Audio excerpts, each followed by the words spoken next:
بسم اللہ الرحمن الرحیم۔ السلام علیکم ورحمۃ اللہ وبرکاتہ۔ میں ڈاکٹر سید نوبہار شاہ آپ کو اپنے نوبہار کلینک میں خوش آمدید کہتا ہوں۔ میں نہایت ہی قابل احترام میرے بھائیوں اور بہنوں، آج میں آپ کو کولڈ ڈرنک کے مضر اثرات کے بارے میں بتانا چاہتا ہوں۔ خاص طور پر ماہ رمضان میں افطاری کے وقت جو ہم یہ کولڈ ڈرنک استعمال کرتے ہیں، اس کے بہت ہی زیادہ مضر اثرات ہیں۔ اس کی مضر اثرات کے بارے میں آپ سے بات کرنا چاہتا ہوں۔ سب سے پہلے میں اللہ تبارک تعالیٰ کا شکر ادا کرتا ہوں کہ جس نے ہمیں ہماری زندگیوں میں ماہ رمضان دوبارہ ہمیں نصیب فرمایا تاکہ ہم اس کی رحمتوں اور برکتوں کو سمیٹ سکیں۔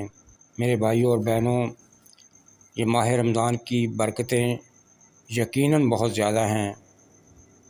پیارے نبی صلی اللہ علیہ وسلم ماہ شعبان کے آخری دنوں میں اپنے صحابہ کرام کو جمع کیا کرتے تھے اور انہیں ماہ رمضان کی رحمتوں برکتوں کو سمیٹنے کی ترغیب دیا کرتے تھے تاکہ ماہ رمضان کا ایک ایک لمحہ جو ہے وہ اللہ تعالیٰ کی رحمتوں کو سمیٹنے کا موقع فراہم ہو، ایک ایک لمحہ بھی ضائع نہ ہو۔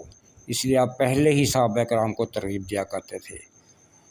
اس پیارے نبی صلی اللہ علیہ وسلم کی اس سنت کی پیروی کرتے ہوئے میں بھی آپ سب حضرات کو یہ بتانا چاہتا ہوں کہ یہ ماہ رمضان بڑی ہی رحمتوں اور برکتوں کا مہینہ ہے۔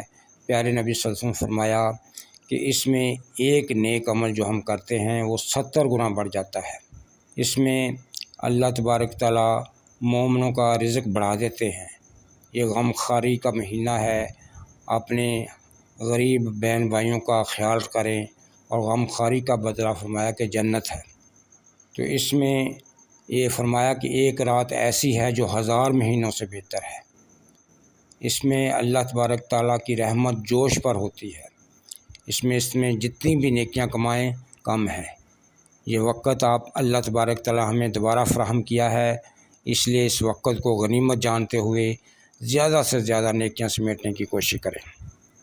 ایک حدیث مجھے یاد آ رہی ہے کہ جس میں پیارے نبی صلی اللہ علیہ وسلم ممبر پر تشریف فرما ہو رہے ہیں، آپ پہلے زینے پر قدم مبارک رکھتے ہیں تو فرماتے ہیں آمین۔ جب آپ دوسرے زینے پر قدم رکھتے ہیں تو پھر فرماتے ہیں آمین۔ جب آپ تیسرے پر قدم رکھتے ہیں تو پھر فرماتے ہیں آمین۔ آپ پھر ممبر پر خطبہ ارشاد فرمانے کے بعد جب آپ نیچے تشریف لاتے ہیں تو صحابہ کرام آپ سے پوچھتے ہیں کہ اللہ کے رسول، آج ہم نے آپ سے خلاف معمول یہ باتیں سنی ہیں کہ آپ پہلے زینے پر قدم رکھا، فرمایا آمین، پھر دوسرے پر، پھر تیسرے پر آپ آمین آمین فرماتے جا رہے تھے، اس کی کیا وجہ تھی؟ تو آپ صلی اللہ علیہ وسلم نے اس کی وضاحت فرمائی۔ آپ نے فرمایا کہ جب میں پہلے زینے پر قدم رکھ رہا تھا تو میرے پاس جبرائیل علیہ السلام آئے۔ انہوں نے فرمایا کہ تباہ و برباد ہو جائے وہ شخص جس کی زندگی میں ماہ رمضان آئے اور وہ ماہ رمضان کی برکتوں کو سمیٹتے ہوئے جنت حاصل نہ کر سکے۔ پھر آپ نے فرمایا کہ جب میں نے دوسرے زینے پر قدم رکھا تو جبرائیل علیہ السلام نے پھر فرمایا کہ تباہ و برباد ہو جائے وہ شخص جو اپنی زندگی میں اپنے بوڑھے والدین کو پائے، دونوں کو یا دونوں میں سے کسی ایک کو، اور ان کی خدمت کر کے جنت حاصل نہ کر سکے۔ تو جبرائیل علیہ السلام نے مجھے فرمایا کہ آپ آمین کہو، میں نے آمین کہا۔ اسی طرح تیسرے زینے پر جب میں نے قدم رکھا تو فرمایا کہ وہ شخص تباہ و برباد ہو جائے جس کے سامنے آپ صلی اللہ علیہ وسلم کا نام مبارک آئے اور وہ آپ پر درود شریف نہ پڑھے۔ تو مجھے کہا گیا کہ آمین کہو، میں نے آمین کہا۔ میرے بھائیوں، ذرا غور کا مقام ہے کہ جبرائیل علیہ السلام یہ بد دعا دے رہے ہیں اور پیارے نبی صلی اللہ علیہ وسلم اس پر آمین کہہ رہے ہیں۔ فرشتوں کے سردار جبرائیل علیہ السلام بد دعا دے رہے ہیں اور انبیاء کے سردار اس پر آمین کہہ رہے ہیں۔ اب ذرا بتائیں کہ اس شخص کی تباہ و بربادی میں کوئی کسر رہ جاتی ہے کہ جس کی دعا پر، جبرائیل علیہ السلام کی دعا پر پیارے نبی صلی اللہ علیہ وسلم آمین کہہ رہے ہیں؟ تو اس لیے میرے بھائیوں، اللہ تبارک تعالیٰ نے ہمیں جب یہ موقع فراہم کیا ہے کہ ہماری زندگیوں میں ماہ رمضان ایک دفعہ پھر آ گیا ہے، تو ہم نے اس ماہ رمضان میں اپنی بخشش کروانی ہے اور کوشش کرنی ہے، اللہ تعالیٰ کے آگے گڑ گڑانا ہے، ماہ رمضان کے روزے رکھنے ہیں، نمازوں کا احترام کرنا ہے، نوافل کا اہتمام کرنا ہے، تراویح کا اہتمام کرنا ہے، زیادہ سے زیادہ کوشش کرنی ہے تاکہ ہم سے اللہ تبارک تعالیٰ راضی ہو جائیں اور ہم اس ماہ رمضان کی برکتوں اور اس کی رحمتوں کو سمیٹتے ہوئے اللہ تبارک تعالیٰ کی جنت حاصل کر سکیں۔ اور دوسری چیز جو والدین کی نافرمانی تو کسی حالت میں بھی نہیں کرنی نا جی، والدین کی نافرمانی تو اس کی تو سزا فرمایا کہ وہ دنیا میں ہی بندہ بھگت کر مرتا ہے، اس کو اس وقت تک موت نہیں آتی جب تک وہ اس کی سزا دنیا میں بھی مل جاتی ہے، آخرت میں تو جو ملنی سو ملنی ہے، دنیا میں بھی والدین کی نافرمانی کے ساتھ مل جاتی ہے۔ اور تیسری چیز پیارے نبی صلی اللہ علیہ وسلم کا جب بھی نام مبارک آئے صلی اللہ علیہ وسلم، کم از کم صلی اللہ علیہ وسلم ضرور پڑھنا ہے، ورنہ مکمل درود پڑھ لیا جائے، درود ابراہیم پڑھ لیا جائے تو اور زیادہ بہتر ہے، ورنہ کم از کم صلی اللہ علیہ وسلم ضرور کہنا چاہیے۔ تو یہ ماہ رمضان کے بارے میں چند باتیں تھیں جو میں نے آپ سے کی ہیں، اور میں اپنے اصل ٹاپک کی طرف آتا ہوں کہ ماہ رمضان جو ہے یہ بہت ہی برکتوں والا مہینہ ہے۔ ماہ رمضان کی برکتوں اور رحمتوں کو ہم تبھی سمیٹ سکتے ہیں نا کہ جب ہماری صحت بھی درست ہوگی، صحت ٹھیک ہوگی۔ اگر ہم بیمار ہو جائیں تو پھر عبادت بہت مشکل ہو جاتی ہے، عبادت کا مزہ بھی نہیں آتا، اس لیے اپنی صحت کا خاص خیال رکھنا ہے، اور صحت کے لیے یہ ضروری ہے کہ کبھی بھی ان نیچرل چیزیں استعمال نہ کریں، ہمیشہ وہ چیزیں استعمال کریں جو قدرتی طور پر اللہ تبارک تعالیٰ نے بنائی ہے۔ افطاری کے وقت خاص طور پر میں آپ کو یہ پیغام دینا چاہتا ہوں کہ کبھی بھی آپ یہ کولڈ ڈرنکس وغیرہ استعمال نہ کریں، مثلا جو ہیں یہ پیپسی ہے، 7 اپ ہے، کوکا کولا وغیرہ، اور یہ سپرائٹ، 7 اپ، اس قسم کے جتنے بھی گیس والے مشروبات ہیں یہ کبھی بھی استعمال نہ کریں۔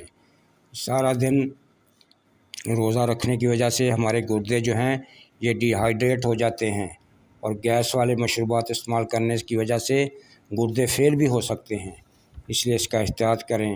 کبھی بھی یہ گیس والی یہ کولڈ ڈرنک چیزیں استعمال نہ کریں، یہ سموسے، یہ پکوڑے، یہ ہماری صحت کو برباد کر دیتے ہیں، آپ کے معدے کو خراب کر دیتے ہیں۔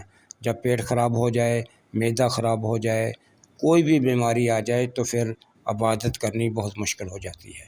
اس لیے میرا آپ کو یہ پیغام ہے کہ کبھی بھی ان نیچرل چیزوں کو استعمال نہ کریں۔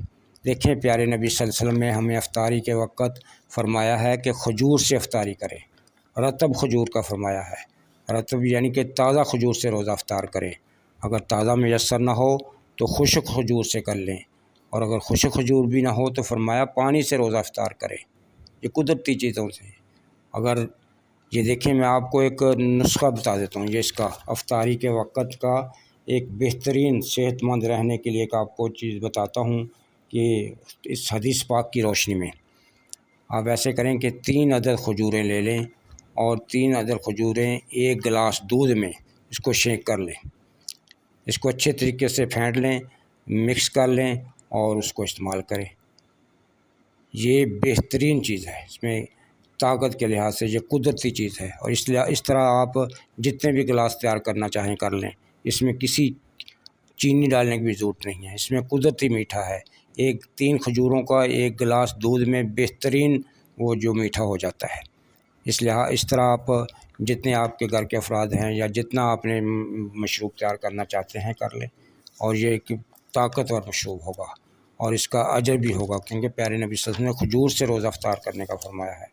اس لیے یہ میں آپ کو جو چیز بتائی ہے یہ بہت ہی بہترین ہے، اس کو استعمال کریں تاکہ آپ صحت مند بھی رہیں۔ کھجور میں ایک مکمل غذائیت ہے، مکمل غذا ہے کھجور میں، اور اس میں صحت رہتی ہے، صحت کے لیے یہ بہت ضروری ہے، کیونکہ کھجور اور دودھ یہ ایک بہترین مکمل غذا ہے، اس کو استعمال کریں انشاءاللہ آپ تندرست اور صحت رہیں گے۔